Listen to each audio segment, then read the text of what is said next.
TWOgether. My name is Johannes Drooghaag and I have a very special guest for you today. Edwin Diender, Chief Digital Transformation Officer at Huawei, working at the moment from Bangkok, and we're going to have a great conversation about connectivity, about opportunities, and, when you know me, also about cybersecurity. Edwin, welcome. Can you please briefly introduce yourself? Well, you just did a great job at doing that, but thanks for pronouncing my name correctly, because that's not always easy. Yes, I'm Chief Digital Transformation Officer at Huawei Technologies. I work in their head office based out of Shenzhen for a couple of years already, but I didn't start there. I started in the West European team at the end of 2011. And you're right, I'm currently, well, most people say grounded, but I don't want to say it like that. I'm stranded in Bangkok, Thailand, due to COVID-19. Edwin, that must be a major challenge. And we both look at connectivity, we both look at all the opportunities of technology. When you look at that pandemic and the situation at the moment, you are shelter in place, as the fellow Americans call it, in Bangkok. It started with you unexpected during a business trip. Can you share with us what that means to you? How do you stay connected with your friends, with your family, with your work? Are you even able to do your work? Well, the answer to the last question is yes. And the question before that is also yes. Yes, we are all already connected. For example, our mobile phones have connectivity most of the time if there's a mobile network in place. The trouble usually is if you're stranded somewhere, probably is that your ideas about getting a SIM card from the country where you're in, maybe you didn't do that. And in my case, of course, I didn't, because I came to Thailand at the first week of March for business travel that was only going to be due for the week. I would be traveling onwards to Shenzhen in China, where I live and work, at the end of that week. And at that point, I didn't think I needed a local SIM card. So I took a roaming package for a week. Because in my company, we have different packages that you can use before, you need to pay extra. So within the bandwidth and within the possibilities of the internal packages, I was able to activate a roaming package. But at the end of the week, that package, it was the end of the week, so it's end of the time. And the timer says it's Saturday, March 7, I think it was that time. So we're logging you off. Could I renew? Was I allowed to renew? If I renew myself and I pay myself, can I expense it? Yes or no? And how and when? In my company, the policy is that when you have an expense to do, you have to do it within 3 months of your actual payments. And how long is this going to take?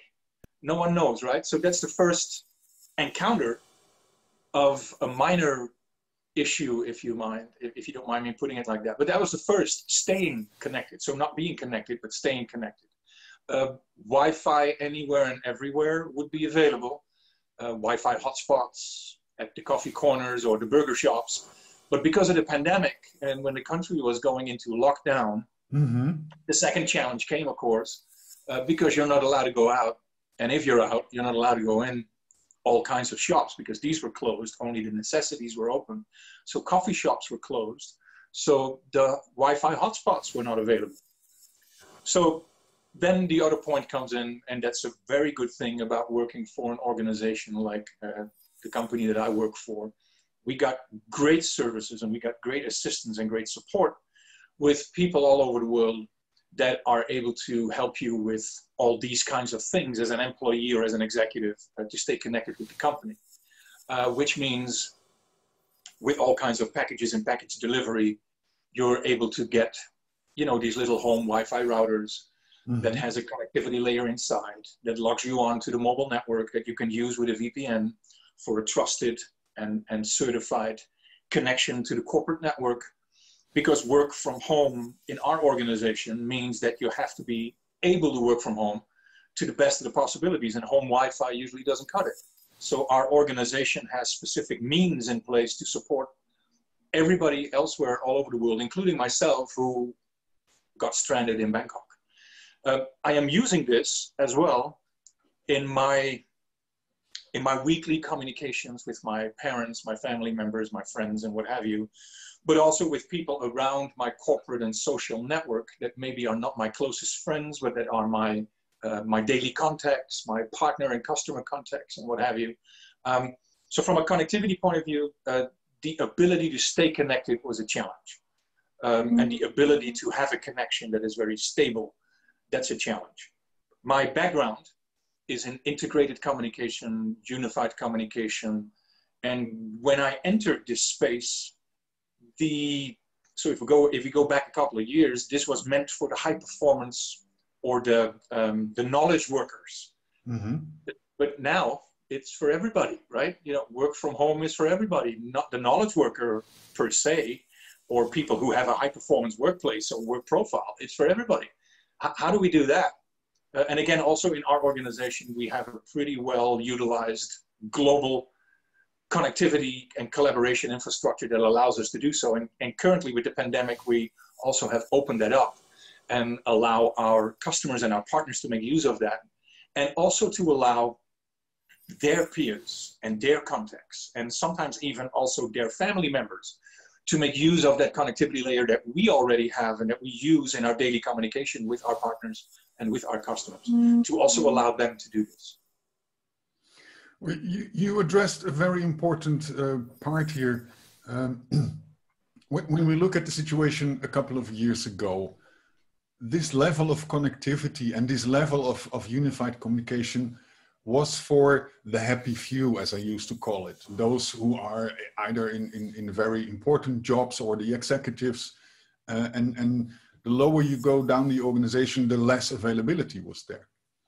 I am a huge fan of Star Trek movies and the series. And there's one favorite part in one of those movies where they take the Enterprise on a slingshot around the moon to be able to travel in time. Let's do that for a moment. And let's go back 10 years in our technology adventure and look at how it was back then. And the reason why I ask you this, Edwin, is because there's still a lot of people and still a lot of countries that do not enjoy the level of connectivity that we see as normal, that we almost take for granted. What does that mean from your perspective as the expert? Those countries and those peoples in the situation that we had 10 years ago, and what can they do? Well, let's go back 10 years ago. That would be, what is it, like August 2010? August 2010. At that time, I was at the last leg of my PhD, actually, that I embarked on after having done an executive MBA and an MBA in certain fields the years before. And to be honest, actually, I did that at that time. So this is the 2007 and 8 and the 9 and the 10 and then the 2011 timeframe that we then talk about. I at some point was able to leave my job, and very popularity phrasing, people would say that's a sabbatical, but not in my case. I didn't take a sabbatical. I deliberately quit my job, handed over all kinds of activities to really take some time off to focus on finishing this and then to re-enter the workspace. And the way I did this was 80% online and 20% on campus. So the majority of the time that I spent as a full-time student, so to speak, was in the morning connecting with my computer to the university network, logging on to the campus, being in contact with fellow students who were sometimes on the campus, and with professors and tutors and coaches and mentors and what have you, but also a periphery of people and knowledge bases around it, which were all digitalized. There were digital versions of academic tracks and curriculum to follow.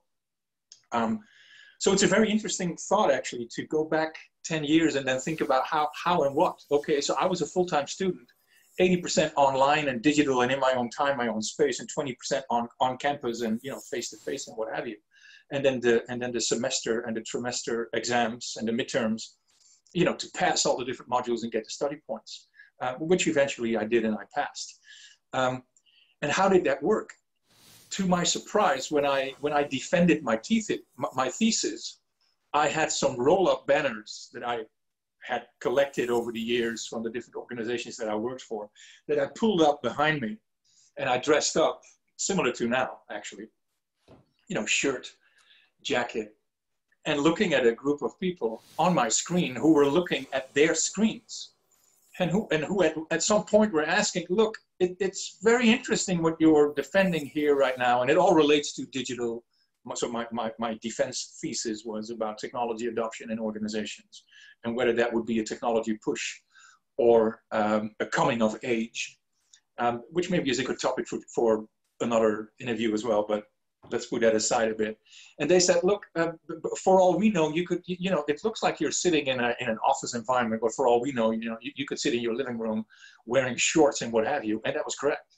I actually took, at the end of my defense, I took the camera off of my computer and I showed it outside, which was sunny and, you know, garden and what have you. And then back to me in my short shirts as I sat down and put a can of Coke aside, you know, so they wouldn't see it. And they were going like, oh, wait, but okay. So because this for me was a new way of work. This is how it is. It has nothing to do with age, technology adoption and organization. Of course, it's not because technology is being pushed. It's because it comes of age, meaning that it doesn't matter if it's an old person who doesn't get it, which is the meme, and the young person who, because he's young, gets it, and that's why it goes very fast. It has nothing to do with that. It has everything to do with characteristics, personality, personal traits, and what have you. And you can find these in young people who have no interest in technology, and you can find this in older people who have everything with technology. So. But for me, that's 10 years ago. So the connectivity already existed. The ability to share information across teams, departments, location agnostic, through time zones and what have you, and do work or study already existed. But it existed in silos. So if we take this slingshot that you talk about, and we fast forward a bit, or we see where we are now, then most of that technology layer that links us 10 years ago, 20 years ago even, is still there, but it has been adapted a bit, modified a bit. It has become more resilient, has become more of a higher standard and a higher quality. But most importantly, it has been able to provide a higher quality of connectivity to more people with more devices sharing more information at the same time, simultaneously, and also more intuitively, I say. So the networks of today that are able to connect us understand this better and can optimize it. 10, 15 years ago, this optimization in these networks were not for that. In fact, if you had a home office in one of the houses that you lived in a domestic area or a residential area, then probably the mobile broadband provider didn't design the best of the capabilities of the networks for that residential area where you're living. Because at that time, most of the capabilities of those networks and the 5 nines guarantees in those networks didn't really or weren't really needed for residential areas, right? They were needed for tech parks, developing areas where the companies are and where the businesses are growing. Or maybe where, you know, where critical infrastructure is being put in place, like City Hall and you know, police departments and what have you. And now I'd say that's not the case anymore. Everywhere and anywhere, this network is nicely horizontally dispersed, provisioned, touches all of us, and it depends a bit on how it's being used or what has been put on top of it, whether it can be used in the most and in the maximum way possible. And I think that's where the next step would be. To leverage that. Does that give you a bit of an image on 10 years ago? It gives me a very good image because it shows us a little bit where we are and how we can progress and what we have achieved. But it also shows me very good, and I hope the viewers enjoy that, what the situation is in those countries and regions where connectivity isn't up to the standard that we see today, and how fast it can move forward. I fully agree with you. I've been doing home office on and off for more than 20 years now. And there have been a lot of challenges. challenges in the family that they have to get used to. Yes, I am at home, but I am working. I'm not just at home. Challenges with connectivity. And those challenges are very broad. I came from the Netherlands. We are fellow countrymen. I came from the Netherlands and moved to Germany. My first experience was that in the Netherlands, I had about 100 times better connection that I had in Germany. That was 20 years ago. Nowadays, 20 years later, I have roughly about 10% of the connectivity and bandwidth and speed and quality of service that I used to have 20 years ago in the Netherlands. So where you are is already important. But I'm also aware if I would now move to a big city like Frankfurt or Munich, suddenly that same quality is at a level as I had in the Netherlands. So it is also the result of my decision to live outside in a small village for the quality of life for my kids and for myself that decreases all that. What I notice is that there is much more available than we are aware of. Your example of studying 80% remote is perfectly. It was possible. You can do all your research, and we both have done our doctorates.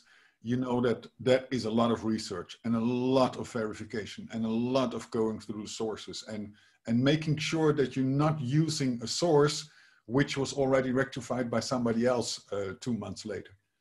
Right. And that was all already possible online and digitized.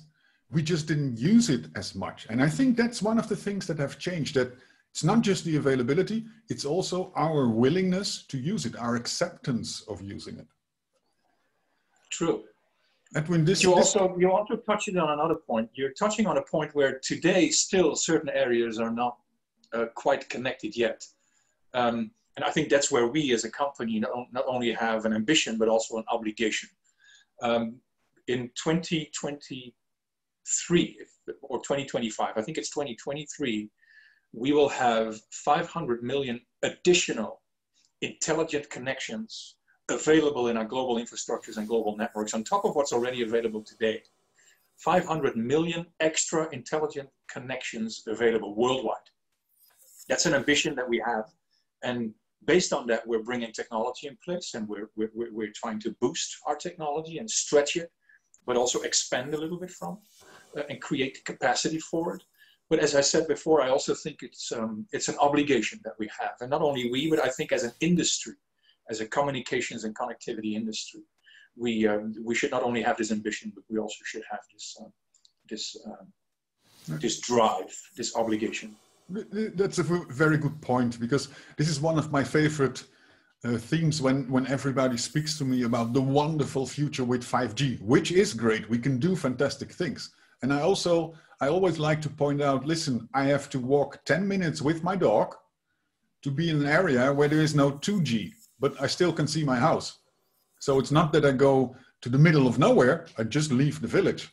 And it doesn't take too long. And there are a lot of those spots where that connectivity is not yet available. But we also have to look at the facts behind that. We cannot expect a mobile service provider to make enormous investments in areas where there are not enough paying customers for those services. We cannot expect that the mobile service providers who have to pay enormous amounts just to get the license for the frequency, right? That's one part. That's one part. Make significant investments where they have no ROI. It is a natural commercial thought to then focus on where you can achieve that ROI. And we need to look at how we can improve that business model behind mobile connectivity. Well, maybe we have to change a few other things as well. You know, coming to this particular point, maybe it shouldn't be, or maybe it doesn't have to be, a mobile operator's game and a mobile operator's play. Maybe this is a play of society. Maybe this is a play of community. And as a society and with our communities, maybe we should combine a few things. Maybe the investment that the Ministry of Education has in mind for certain developments in the educational environment could perhaps be reassigned or readapted or combined with other ideas and other initiatives that today perhaps are not combined and not integrated at all, or not even considered, because it's a silo in itself. So what if we try and break down silos first and connect all these different programs and initiatives and line them up and create a journey where stage 1 is providing A, stage 2 is providing B, and as we progress, as we move along and as we move on, we are creating more value. And more value talks about benefits. The example that you gave, where commercially it wouldn't be interesting to put networks in place in rural areas, is because the business case that's underneath talks about a cost and a price of a person paying a monthly fee, paying it back. But where's the value of that? And what's the benefit for that? Exactly. It's a very narrow-minded way of thinking and putting technology in place that for that rural area might be highly needed, maybe for ecological, environmental, climate, green, and what have you kind of purposes that also require perhaps connectivity to collect data and put it in systems for analytics and monitoring and manageability and what have you. I think we don't do that enough. For example, for 5G, it is often looked at as, okay, we're going to change antenna number 1 for antenna number 2. And, you know, what a great thing. Antenna number 1, which is a 4G antenna, is about 2 meters high in length. And this 5G antenna is about 40 centimeters, like less than half a meter. So fantastic, you know, cost saved. How easy to maintain, how easy to put in place, how easy to produce. You know, that's why it's so cheap, huh? Well, no, that's not why it's so cheap. I don't think it's cheaper. What it means is it's adding more value. It's creating more benefits, and it allows the investors to come up with a funding and financing principle to bring technology in place that connects and that creates a horizontal layer that has no blind spots. I think that's what we should keep in mind, and that's what we should try and keep in mind when we think about providing purpose-based connectivity, so to speak, rather than putting a connectivity layer in place because it has a connection that's been paid back for in 10 years' time. So if we can extend it for 20 years, we'll be profitable in year 8.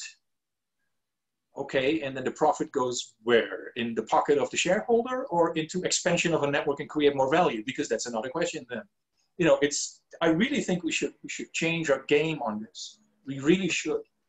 And I think 5G is a good mechanism for that.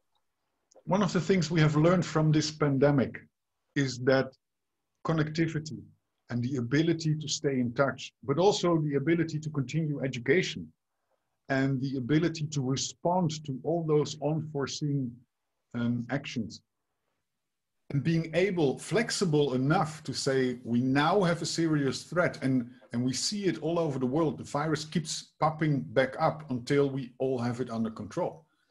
The ability to be flexible enough to say, I am now going to relocate part of my workforce to work from home or work in a different location. I am continuing to educate the youth, although it is at the moment too big of a risk to have them in the classrooms. Highly depends on the ability and availability of connectivity. Yes. And that's not just the network. Does every kid, for example, actually has 6 hours per day access to a notebook or a tablet when they have to follow 6 hours per day online education? I know from the example of the school of my daughter that is not the case. So we as a community sat together and said, okay, who has some old hardware we can share? Who has who is able of providing a hotspot every now and then? And we worked that out as a community. I don't expect the government to flip a switch and say, oh, by the way, we're going to shut down the community, the economy. We're going to provide welfare for everybody who loses their job. We're going to do all the massive testing, etc. And we provide everybody with a notebook or a tablet. I don't expect that. But we need at least to change the model of thinking, that we assume that everybody either moves to a big city, which is already happening too much at the moment, if we look at the sustainability. Yeah. That we expect everybody to in have the world high-tech. of digital. In the world of digital, you could debate that, you know, you shouldn't be forced to move physically to a city, Because what about digital cities or connected cities or smart cities or whatever you want to call them? Probably the majority of the world in a couple of years from now will be a resident in a digital city. So a digitally urbanized environment, rather than all moving to city center, which I think, physically speaking, the city cannot even handle, because so many people extra physically in a city physically that all need to be registered, that all need to have, well, think about waste management only, right? Think about waste management only. They all need to use the bathroom, okay, maybe 2 or 3 times a day. Just think about that. 20% extra people. Can the system even do that? And if not, how do we manage this? How do we even know it? The importance of digital and the value of digital becomes more and more eminent, And rather than investing or pursuing a direction that says, okay, if this is the case, then physically more people come to city center. So physically we need to expand city center, which costs A, B, and C. Maybe it's more valuable if we're able to adapt to this with a slightly more digital point of view, and we create digital connectivity layers at the half of the funding for it, and with more than 150% extra of capabilities, possibilities, and shared services. I've seen last year, and that was before the pandemic, I've seen an interesting theory about what we can achieve if we would just reduce the daily commutes by 10%. What would that mean for the environment? What would that mean for the 90% others who are still commuting? How much traffic jams would we reduce? How much overload of public transportation? What would that mean for the quality of life? And I don't like the term quality of life, because that always depends on what you make out of it and what you are able of making out of that. But what would that mean? And the outcome of that 10% reduction of daily commuting was almost overwhelming. It leaves you asking yourself the question, why are we not doing that? And if you then look at the data, that the people commuting are just increasing, because some of the cities are getting so big that people are actually commuting multiple hours per day within the city. And when you then look at some countries like Brazil or like China, where cities are bigger than the country where we both come from, we can imagine that. And we already have a traffic issue in the Netherlands, especially in the western part. So from what I remember from my past, the answer is yes. Yes, it's correct. The traffic issue was tremendous, but that's because things have grown faster than the infrastructure was able to deal with. And for us, it is an important question what we can contribute to those challenges with digital solutions. And I think there's a long, long road still ahead of us, and we can do a lot. True. Yeah, that's true. That's true. Which creates potential, I would say. Definitely. But we're going to look at that in future episodes, Edwin. I'm very convinced of that. Pleasure. Thank you for this great conversation, and thank you for all your input. You gave me a lot to think about, and I already think about this a lot. So I hope the audience enjoyed this. We're going to talk soon again. Thank you, Edwin. Thank you very much. Have a good day.